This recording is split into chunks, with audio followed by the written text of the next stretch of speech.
Trending at talagang pinag-uusapan sa ngayon ang bagong motor ni Honda. Ito nga guys yung isa sa talaga naman pong pinaka-pogi na underbone. Kitang-kita sa kanyang physical appearance na napaka-aggressive at talagang napaka-angas niya. Alam nyo ba guys, nitong February 4, 2024 lamang po is in-release o ipinakita na nga po ito dito sa Pilipinas at magiging available na nga po ito dito sa Philippine market. Nung nilabas ko nga po ang video patungkol nga po sa motorcycle na ito, madami nga po sa comment section mga nagsasabi na meron nga pong isang underbone silang ibinabanggit. Kaya nga dito sa video na to guys is atin nga po silang gagawa ng comparison video. Si Honda Winner X 150cc na kalalabas lang dito sa Pilipinas versus nga po sa isa sa talaga namang kilalang kilala na underbone na tinatawag na nga pong King of Underbone. Walang iba kundi si Suzuki Raider 150 Fi. Kaya samahan nyo ako guys dito sa episode natin sa ngayon at pag-usapan nga po natin ang dalawang underbone na ito na talaga naman pong pinagkukumpara. Pero bago yan, baka pwede naman na pa-subscribe ng aking YouTube channel. I-click mo na din ang notification bell para maging updated kayo sa mga susunod na i-upload ko. Guys, baka pwede naman na pa-like and follow ng aking Facebook page. Nasa description po ang link. Kaya make sure guys na tapusin nyo ang video na ito para malaman nyo ang information may kinalaman sa motorcycle na ito.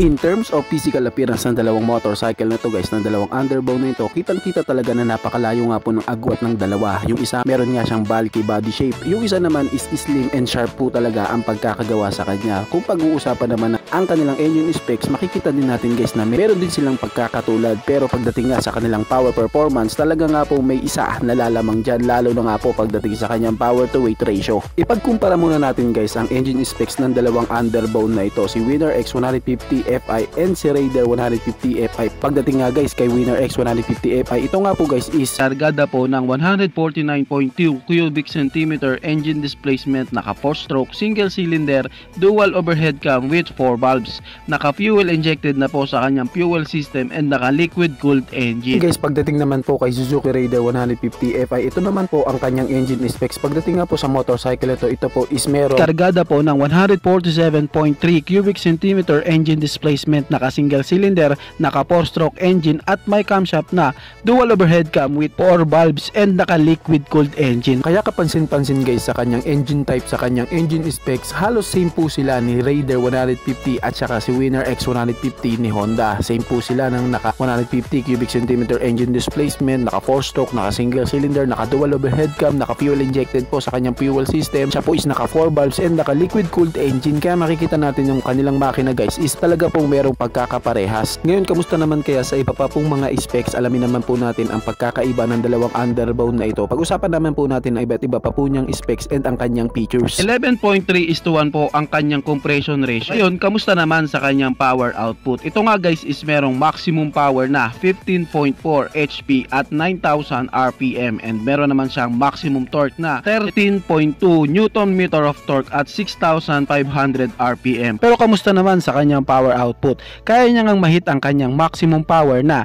18.2 HP at 10,000 RPM and meron naman siyang maximum torque na 13.8 Newton meter of torque at 8,500 RPM. Kaya pagdating guys sa kanilang power output ng dalawang underbone na ito, kitang-kita nga pong mas lamang talaga sa Raider 150 Fi. Hindi po dahil sa maka-Raider ako dito po sa video na to guys is same nga po nating titignan kung ano nga ba ang nilabang ng bawat isa. Ngayon, pag-usapan pa po natin ay papapong mga specs and features ng dalawang motorcycle na ito. Si Raider 150 Fi ang may pinakamagaan na dry weight na tumitimbang lamang po na 109 kg. Well, isa ang bigat ng motor na advantage para sa malakas na arangkada. Kaya doon pa lamang lamang na talaga sa Raider 150.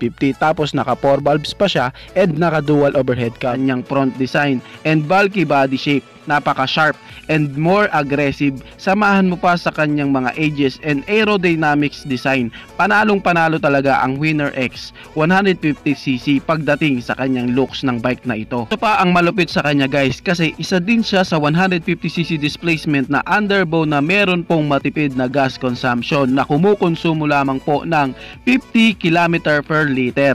Para sa isang 150cc underbone na merong ganang power output and performance, matipid na po ang ganyang gas consumption. Pagdating naman sa kanyang sukat ng mga gulong, sa unahan is may sukat nga po siya na 90/80/17 and sa likuran naman is may sukat na 120/70/70 naman sa likuran. And pagdating naman sa kanyang braking system, naka-disc brake nga po ito sa harapan and sa likuran. And meron na po siyang features na ABS o anti-lock braking system. Pero sa unahang bahagi lamang po siya merong ABS. Naka-full LED na nga po ang kanyang mga ilaw and naka-full digital panel gauge na nga po ang itsura ng kanyang gauge panel. Ito nga guys is meron na ding safety features na smart key. Kaya upgraded na din talaga ang underbone na ito. Syempre guys, meron na din siyang features na ISS o idling stop system. Meron na din siyang built-in na USB charging port. Pagdating naman guys sa kanyang suspension, sa unahan nga is naka-telescopic fork at sa likuran naman is naka-mono siya. Meron nga siyang compression ratio na 11.5:1 at may taas ang kanyang seat height na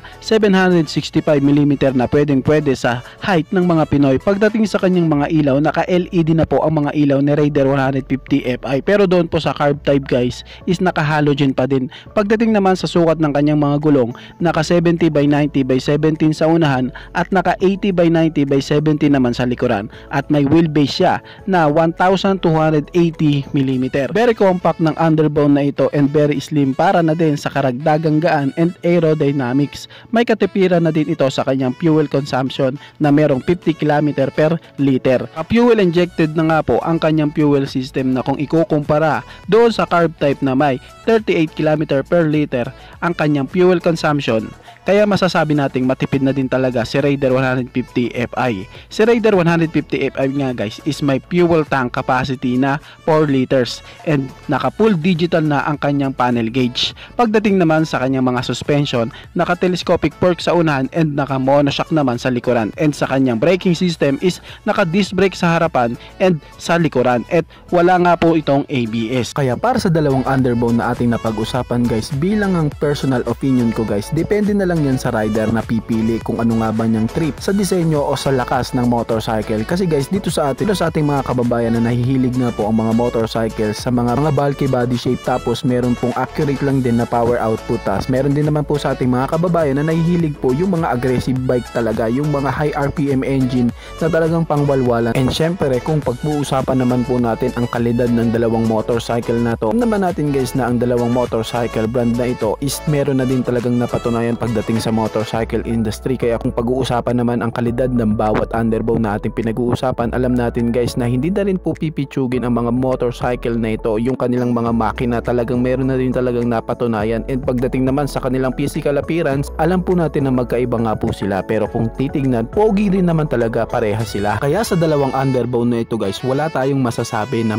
kung sino ang mas angat. Masasabi ko lang guys is nakadepende pa rin yan sa rider na pipili. Ngayon kung isa ka na rider na racing mode talaga ang hahanapin mo, aangat talaga sa'yo yung Raider 150cc kasi alam naman natin guys na mas malakas nga po ang kanyang power performance kumpara kay Honda Winner X150 ni Honda. Pero kung kapansin-pansin naman, kung titingin ka naman sa iba pa pong angulo katulad ng features, meron siyang ISS, sleeper clutch, siya nga po guys is naka ABS na sa kanyang front braking system na masasabi nating mas angat din po kay Raider 150 na wala nga po ang mga features na ito kay Raider. Comparison episode natin na to guys, nakita natin ang pinagkaiba ng dalawang underbone na ito at nasabi din natin dito sa video na to guys na hindi natin kailangan ipagtawayan kung sino nga ba ang mas angat sa dalawa dahil bawat motorcycle na napag-usapan natin is meron po talagang hindi pagkakapareho kasi alam naman natin na ang dalawang motorcycle na ating pinag-uusapan is nagmula ito sa dalawang brand ng motorcycle na magkaiba nga po. Kaya para nga po sa Honda Winner X150 ni Honda, talagang isa nga po itong magandang balita na meron at available na yan dito sa Pilipinas. Masaya po ako para dyan. And syempre bilang isang motorcycle enthusiast na matagal nang nagre-review ng mga motorcycle, nagbibigay respeto po ako para sa mga Raider 150 Fi na owner kasi isa nga po ang motor na to dito sa Pilipinas na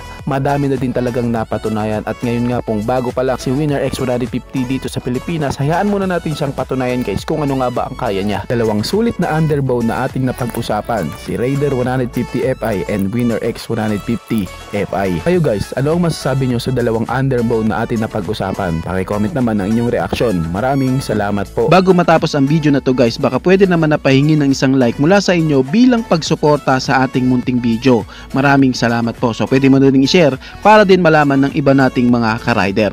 Sa tingin ko guys is dito ko na lamang po tatapusin ang ating vlog. I hope na nag-enjoy kayo sa aking hinandang video para sa inyo. Pinasisigla ko din kayo guys na i-subscribe ang aking YouTube channel. I-click mo na din ang notification bell para maging updated kayo sa mga susunod na i-upload ko. So dito ko na lamang po tatapusin. Maraming salamat po. Ichi boy. Thank you!